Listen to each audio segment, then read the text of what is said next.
Yes. Trump administration mentioned it's going to shut down all operations across the world. Yeah. That's going to affect Kenya, East Africa, the whole continent, but most importantly, the medical field. Yeah. We're going to be adversely affected. Yes. Can you breach that gap? Can you help that out? Yeah, Jeff, you know, America, the U.S. is the biggest economy, and any decision that is taken by the U.S. affects everyone and everybody. And this executive order by the president, the new president of America, I don't know whether it's new, but it's new. The old new. The old new, yes. The new term, has affected all economies. For Kenya, I want to point out that the support that we are getting from the U.S. government, and more particularly USAID, has always been off budget. Not budgetary support, not any program that is captured in our budget estimates, but there is understanding. We had understanding of commitments through USAID and other implementing agencies. A lot of support was in health. There was also education, there was agriculture, there was advocacy and civil rights and support to our electoral process and all that. The total of this cumulatively is about 52 billion Kenya shillings. So that is a hole, that's a gap. Yep. More particularly, the health sector is critical. We cannot do without. Now, I took the first, immediately this came out, I became proactive and took a step of inviting the ambassador, but the representatives came through commercial attaché, the finance, and they came and made a presentation to me. We discussed, and so the following will not be affected. Emergency food support will not be affected with this executive order. Also the infectious diseases.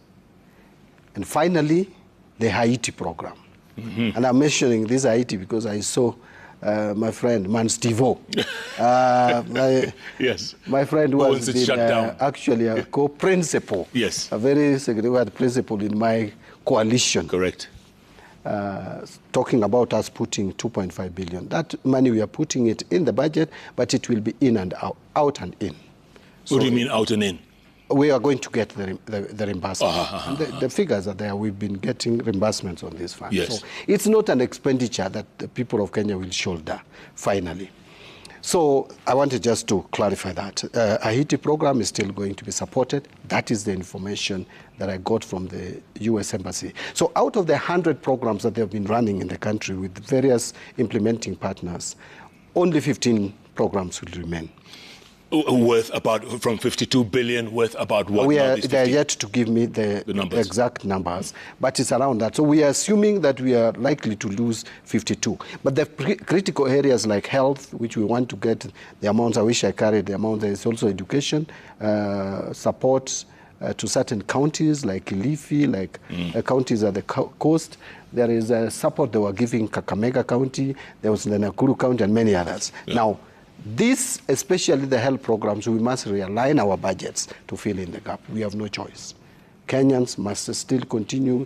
Those who are receiving support through ARVs must get, malaria must get, and such like. It is still not very clear what is considered infectious diseases. But you see, they are talking a lot about cases like Ebola, should it erupt, and such like the one that has just erupted in northern Kenya, Kala. Is it called Kalaza? Yes, Kalaza. Yeah, it has killed some people there. We had to release some emergency support to Wajir County to support that. That they will support? Those ones they support, the infectious diseases. Yeah. So this, it's going to hurt us, it's going to affect us, but we just have to live. By the way, Jeff, let me also put it this way. We must start looking inwards as a country. Long gone are days that we would still depend on our friends from the West, more particularly. Why? Look, this executive order has not just affected the programs that were run by the U.S. in the developing countries. They are reducing and possibly, I think they may discontinue support to Ukraine war. Yeah. Europe is going to divert resources to Ukraine. So even the support that we are getting from European countries, like the support we are getting from Italy, even the support we are getting from UK, the support we are getting from Japan, many other countries may not be forthcoming. We must start thinking progressively how to survive. Our economies must now survive. It is a reality check, and we must live with it. So as we try to mitigate the effects of this executive order by Trump, we must also start thinking of how much are we getting in terms of support from these other economies, which may not be coming in the near future. Yeah. And the best way to raise revenue locally would be what now? The best way to raise revenue locally is to grow our economies. How do we grow our economies? There are certain sectors of the economies which are not responding well. We have 3 sectors which we are targeting. We have seen a contraction in the construction sector. And the reasons are numerous. One of them is the issue of the pending bills, which has affected the road construction and therefore contracting. The other one is the high interest rates. If you look at what has been happening, especially post-COVID, is that the loan uptake by private sector has been going down, contracting, and minimal. Why? Because the interest rates have been going up. Fortunately, Jeff, in the recent months, especially from the month of August, coincidentally, when I came into the office, the interest rates have been going down, more particularly on government paper. The 91-day Treasury bill, when I came into office, was trading at 15.6%. In fact, it was 16.5% by January last year. Today, it is 8.9%. Wow. I think the lowest may be seen only during Kibaki's time. Now, what does that mean, Jeff? Let me just put it into perspective. Some people ask, so how does that help? If 91-day Treasury bill is trading at below 9%, for example, from 16%, let's work with 16.9. Okay. If you look at the composition of our domestic debt, 15% of our domestic debt is in terms of Treasury bills. That is 91 days, 182, and 364, less than 1 year. Now, 15% of our domestic debt is about 900 billion shillings. If you take that 900 billion shillings, if we convert the loans that were at 16%, where we were paying interest at 16%, Jeff, and we convert them all to new loan of 9%, because we take domestic debt to repay domestic debt. Right. Is debt refinancing. Now, if you just take that simple arithmetic and you keep that in 1 year, what is the effect? You are reducing interest from 16 to 9, that is 7%. 7% of 900 billion shillings is 63 billion. So in a year, you'll be saving 63 billion shillings just by reducing the rates on government paper. That 63 billion shillings, Jeff, is what you need. You need 48 billion, 48.8 for capitation to schools for first term. So 63 billion can pay capitation to schools. And you have some change. And you have some change. So those are steps. So that is something that has happened progressively, and that has seen banks now lowering their interest rate.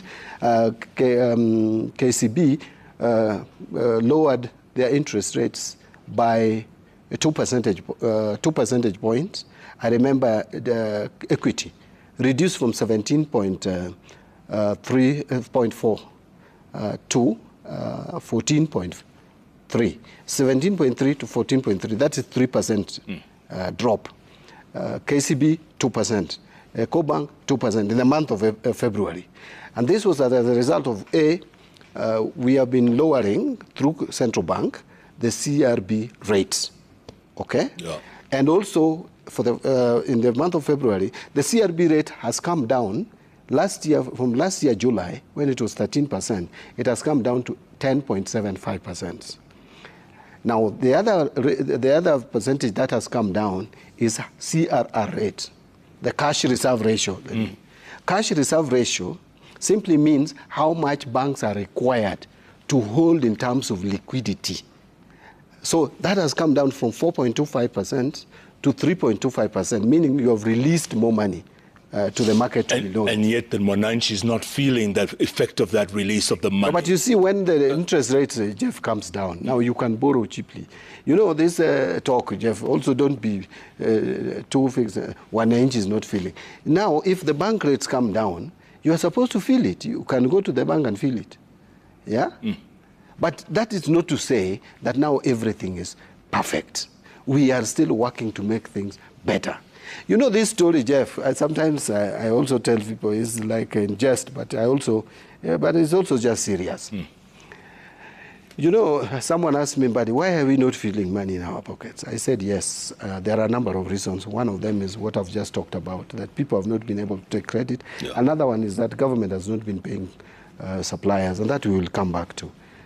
But also, let me tell you, there is no time that people will say that now we have money in our pockets. Can I explain to you? People now praise Kibaki, that Kibaki economics worked. Yeah. They call it Kibakinomics. Kibakinomics. But I remember, Jeff, and you were with me in this country. When Kibaki was in office, people were saying the same things that we are saying today. That why are these things you are talking about, growth, development? Kibaki is a capitalist. Yeah. He's only thinking about big business people. But today, what are we saying? Kibaki did a fantastic job. So probably one day when Mbadi leaves office, you will start saying that Mbadi did well. They brought down Mbadi and President Ruto did well. Because by the end of the day, this is the government of President William Ruto. He has given me the work. Of course, through my party leader, Jeff. Yeah? Sure. So, but we are working for the people of Kenya. So I hope one day people will say, yes, the government worked, Central Bank did a good job, Treasury also did management of the fiscal side, the monetary side, Central Bank, these two organizations worked together. They brought down the interest rates chargeable on the government paper to 9%, 8.9%. The banks lowered the rates. People started taking credit. Economy started expanding. But there's something that I left that I wanted to talk about. That you see we have seen some sectors which have been struggling. I talked about construction sector has been contracting. And then there is also the mining sector. And finally, the manufacturing sector. Yeah. These three sectors are the ones that we are focusing on. If we can get back those three sectors to contribute to their fair share of economic growth, then our economy will grow at even much higher than 5.4% that we are projecting in the medium term. Okay. Consolidated Fund. Yes. The control of budget. Yes. Dr. Margaret Nyakanga, she said deductions from SHIF and housing levy are not ending up in CFS. Where is this money going? Jeff, we have a constitution. Jeff, this gentleman seated right in front of you, I helped to enact, helped to generate, helped to prepare the Public Finance Management Act that we have today. That act, together with the Constitution, says that all monies collected and raised on behalf of the people of Kenya will be, or shall be, in fact the word is shall be, deposited into the consolidated fund, except and unless there is that same has been directed to a fund created for a purpose. So the law allows you to create a fund and channel resources to that fund without the funds going to consolidated fund. That fund will also be audited. So that is the answer. These are funds created for specific purposes, and we have many of them. We don't just have those two. We have road maintenance levy. It's also a fund. So there are funds where the money doesn't have to go to the consolidated fund. That does not mean that there is anything irregular, anything fraudulent, unless that money that was supposed to be directed to that fund has not been directed to the fund or has been misappropriated. So what I would be waiting for is the Auditor General, not even Controller of Budget, to tell Kenyans that yes, you set up a fund called Social Health Insurance Fund. This money was supposed to come to that fund and it didn't come. Or this money came to that fund and it was misappropriated. That is why we have independent officers. All right? So I would support the independent officers, including the Controller of Budget, to discharge their responsibility. The Controller of Budget's responsibility is limited to withdrawals from consolidated fund. It is the people of Kenya who decided to create the law and the constitution. Yeah. Okay, there was talk the other day, there was a headline saying that the government is thinking of tolling some roads to raise something like 4.3 trillion shillings. Does that make sense? Well, I don't know where that figure came from. I don't know whether we would really raise 4 point. You know, Jeff, at times I laugh when I see some of these sensational stories. You know, 4.3 trillion is our entire budget expenditure. Yes. How do you raise that from road tolling of the roads? Unless you are telling me to pay the price of my car to drive to Kisumu. It's not possible. We know that. But tolling may be there. And tolling can be... Are you for it? I am for tolling, by the way. Let me explain. You know, people should be charged for services. But we already pay for the road maintenance levy. True. You know, construction of the road. Exactly. Now that is why I'm saying that we must look at the way we structure our payment so that those who use the roads, pay. So we need to balance off. There is already road maintenance levy. Yeah. Okay? What of this tolling? How much should we charge? So that we are also fair to Kenyans. And we charge, you know, in the principle of taxation that you must be respected is equity, fairness. Those two are very important. So be equitable. If I am using a road more, I should pay more than you who is not using it. So a system should come around. If you are driving your car, for example, Jeff, to here, and you park it, and me, I'm using my car, maybe very goods on the same road. Yeah. The way I use that road is not the same way. So we must have a system that recognizes that.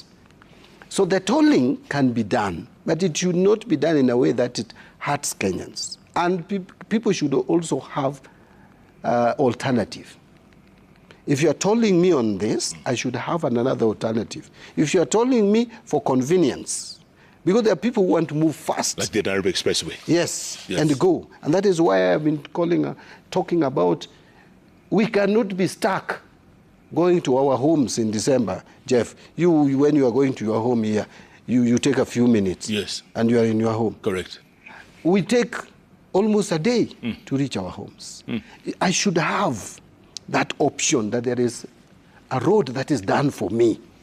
I will pay maybe 200, 300, or even 500, but I will be in my home in the next 4 hours and enjoy my fish from the lake when it is still fresh. I call my mother if she was still alive, like I used to call her. I wish she was still there. And tell her, Mom, I'm leaving Nairobi now. In the next 4 hours, I want to eat my fish, fresh from the lake. Now, if you do that, you will end up the following day when it has to be warmed for you to eat. Correct. So what we are saying is if we can have a system where we develop these roads. With an alternative. With alternative. If you want to stay a little longer and you don't want to stay, or maybe you don't even have the money, that 500. Yeah. There are Kenyans who cannot afford it. Correct. If I can't afford it, I should have an option of taking longer. But you will also balance that with the fuel that you are using and on that traffic. Majority will prefer quick, 3-lane way, 3-lane this side, 6 lanes. That is what we want. And by the way, we are going to develop this road. All the way? We will develop. All the way? We will develop the road. Okay. We are developing Rironi, Njoro. Already we are getting PPP program. I think we'll get that. The roads ministry is at a very advanced stage.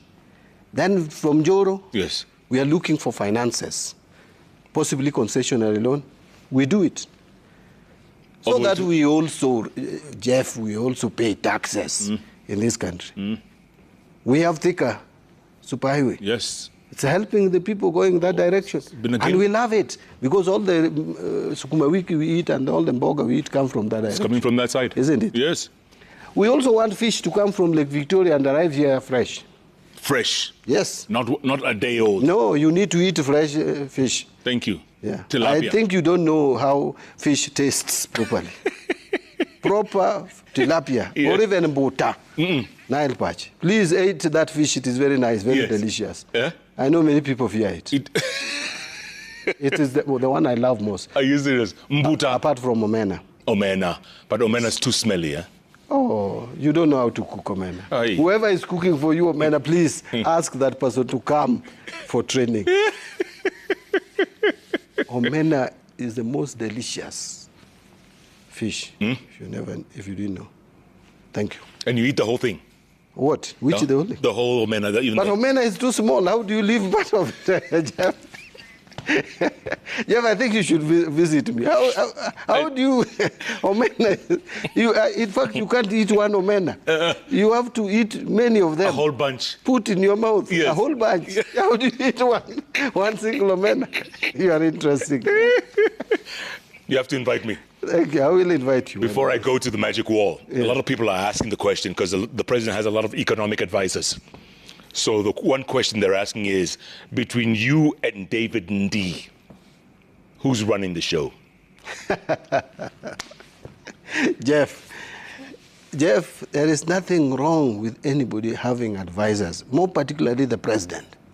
President must understand also how things run, the economy. A president who doesn't care is not worth being in that office. And I will tell you that having advisors is a good thing. But who is the official advisor on matters of finance in this country to the president? John Mbadi. It's nobody else. I'm the official advisor. I am the cabinet secretary for National Treasury. But let me tell you, those advisors also add a lot of value to me. Actually, they don't just advise the president alone. I engage them. Yeah. They come to my office. Sometimes we disagree. They bring up ideas which I don't agree with. David Ndii is an economist. Hassan is an accountant. Yeah. By the way, let me tell you, I'm an accountant.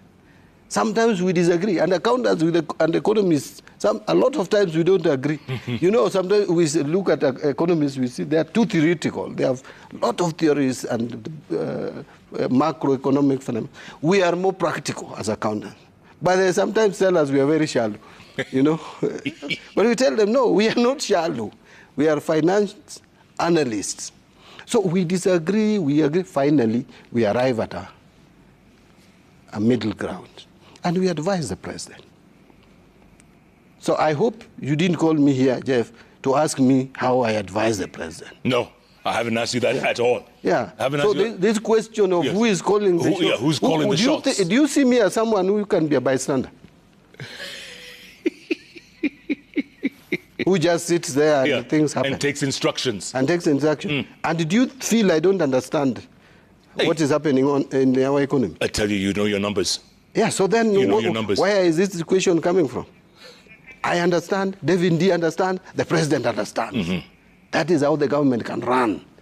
It is our duty to sit the president down and tell him, these are the numbers, these are the debts, this is what we want to do, these are the taxes, these are the effect, we want to reduce this. Now Kenyans are crying that they are being overtaxed, and then there is also the housing levy. We are double taxing them. In December 2027, President assented to a bill that now removed that double taxation. Are you not aware? We have to wait till 2027 for that. Which 2027? You just said 2027. 27th of December last year. Oh, you know, the problem with you, Jeff, you are too rich. You don't even see what is in your payslip. Please go back to get your payslip for January, compare it with December, and you will see. And by the way, very soon you will retire from Royal Media. I'm not calling for your retirement. Yes. You will get your pension.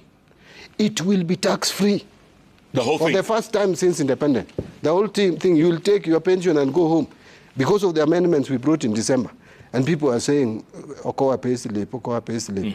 They are not even appreciating the little thing. And you know, in fact, there is something I wanted to say about the opposition, yeah? Which I have been in all this time. Correct. The difference between Raila Odinga as opposition leader and these opposition leaders of today.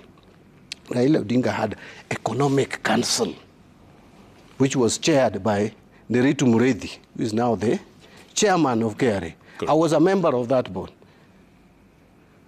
That council. We were 5 of us. 5. And we could sit down with him and help him. And Raila, being an engineer, he learns very quickly. Understands very quickly. These people talk numbers they don't even understand. They should just constitute a small team. You don't even have to pay your economic council to advise you. When somebody brings a BPS, you talk from a point of information. You don't just see a figure, Haiti, payment, and you start saying, we are spending on Haiti. Someone should tell you it is debit, credit. I don't expect a lawyer to understand that. But someone should tell you before you go and talk. Recently, I saw a former deputy president saying that Bomas of Kenya had been sold. Has been sold due to Turkey. Turkish, yes.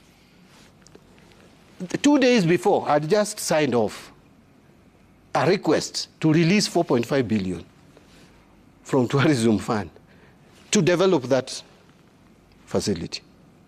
It's Tourism Fund from Turkey. Tourism Fund is our fund we have set up here. I don't know whether the contractor is from Turkey, that one I don't know. But I signed off myself 4.5 billion. Then I see him, and then he says he was in the cabinet where that decision was taken. How can you, then you call yourself a truthful man? Jeff, let us be honest. Yeah. If you want to be truthful, be truthful. If you want to be Mkora, be Mkora. In fact, there are people who have thrived as Wakora in this country. And people love them for being Mkora. Yeah. Haven't you seen people who you don't even know their sources of funds? But they have a lot. And they are very philanthropic. Like this case you had, they would quickly rush there and even build houses for them. They would get people from mortuaries. People don't know where they have got their money from. There are people who go and kick walls and destroy walls, and they are voted for that. Kenyans also vote for Wakora. So if you want to be a Mkora, please admit I'm a Mkora. If you want to be truthful men, be truthful man. Thank you. You can go to well done. Time for some feedback. Ayub, yes. Lots of tweets coming in thick and fast, huh? Yes. Thick and fast. So we first begin with what Kenyans are saying, because their incorporation is equally significant. Crispinus Adam says, could lowering of taxes and levies on electricity, fuel and basic commodities help grow the economy? Which other areas is the Treasury considering for possible tax cuts to cushion businesses and reduce job cuts? You see, it is very true that there are some taxes which, if you lower, can put more money into people's pockets and then help in economic growth. Yeah. And that is something we are looking at. Some we even brought with the business law amendment bills of December. We even reduced, I told you, we increased the disposable income by removing the double taxation. We are still looking at how to deal with income tax to make it more friendly. On issue of electricity, fuel, and it is true. Cost of energy is one of the most prohibitive part of factor of production.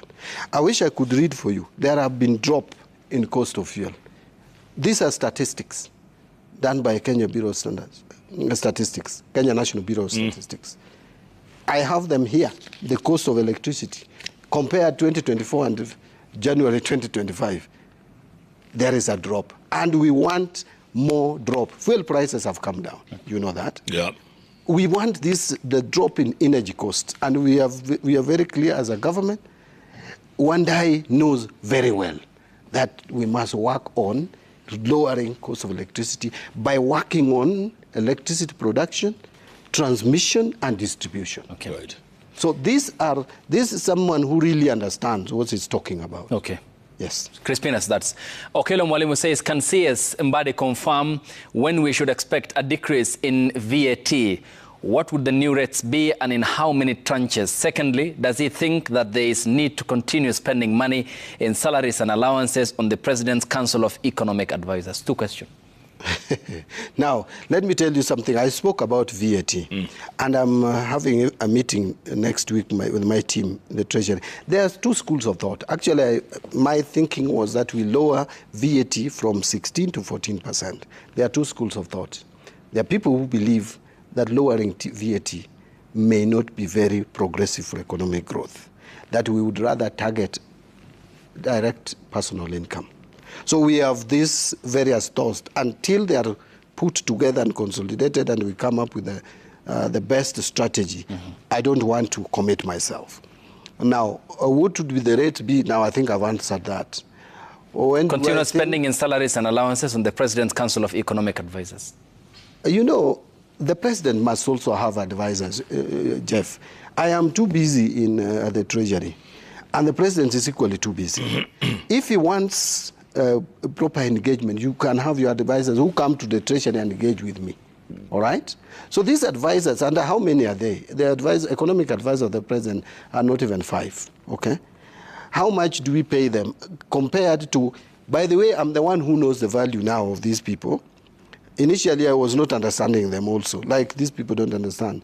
There's Okelo. Yes. It's right. It doesn't understand. But I engage with David D. By the way, David D, sometimes we disagree and we have very bad fallout. But immediately we finish the meeting, we hug each other. So these people, you also don't want yes people. We want, when we are together, someone comes up with a crazy idea, another one says that can't work. So let this Council of Economic Advice continue to engage with me, advise even me at times. Okay. And we work together with my team at the Treasury. In fact, sometimes they call us Treasury Mandarins. You people are too rigid. I tell them now I'm the headmaster of Mandarins. Yeah? You can never touch my Mandarins. My Mandarins must remain. Okay. Gabi Wakasiaka says or asks, is it true that the executive has captured the Treasury? Nothing happens without its permission. John Mbadi is just a flower girl. Wow. Now, who is this? Wakasiaka? Yes. Honestly, do you think John Mbadi can be a flower girl in anything? But let me tell you, there is nothing like Treasury being captured. All these estimates, everything, must be approved by the cabinet. They don't belong to Treasury. Treasury is a technical arm, just supporting. The work is the cabinet. It is the cabinet that makes decisions. It's not Treasury. I present the paper before the cabinet. Whoever is saying flower girl, how can a flower girl present a paper? Okay. Wolves Empire K says, kindly ask Bonawaziri what's happening to our parents' pensions. Why is the Treasury not releasing funds to retirees? Why is it that my mother, who retired over 3 years ago, is not able to access her lump sum? They are waiting for funds. Two reasons around this retirement, the pension. Two problems, and I'm working on it. Number one is inordinate delay in processing these claims from the line ministries or in the government departments where these people retired from. Inordinate delay, whether TSC, Ministry of Interior, etc.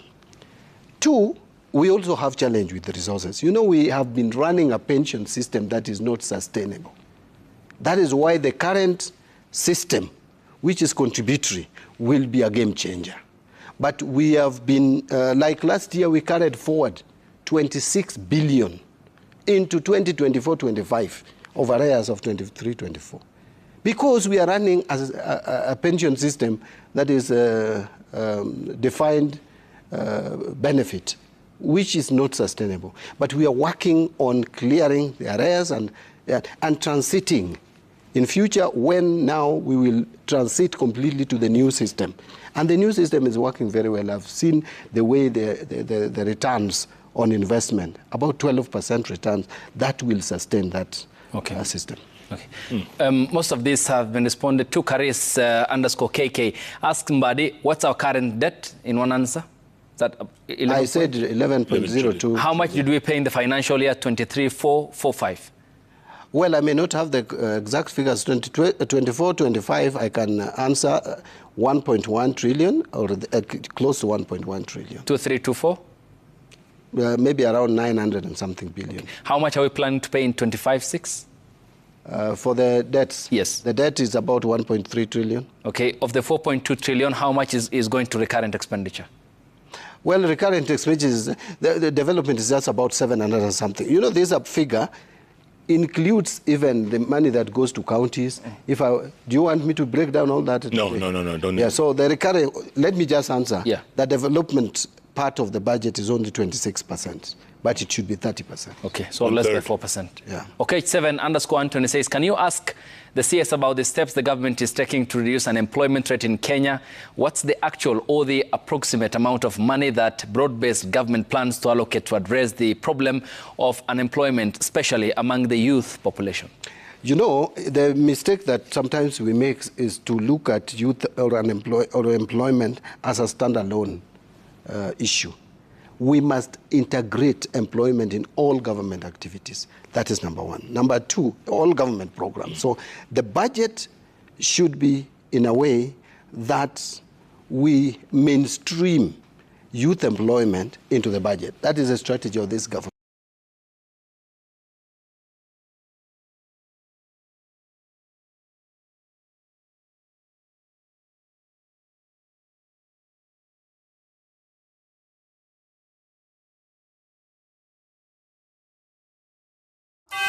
Thank you for choosing Koinange Media as your primary news platform. Kwa kuendelea kutazama video zetu, tunatutia moyo kufanya utafiti na kukuandalia taarifa kutoka kote duniani. Cha kufanya wewe ni kusubscribe, kucomment, kulike na kushare kwa watu wengi zaidi. Koinange Media, home of trends.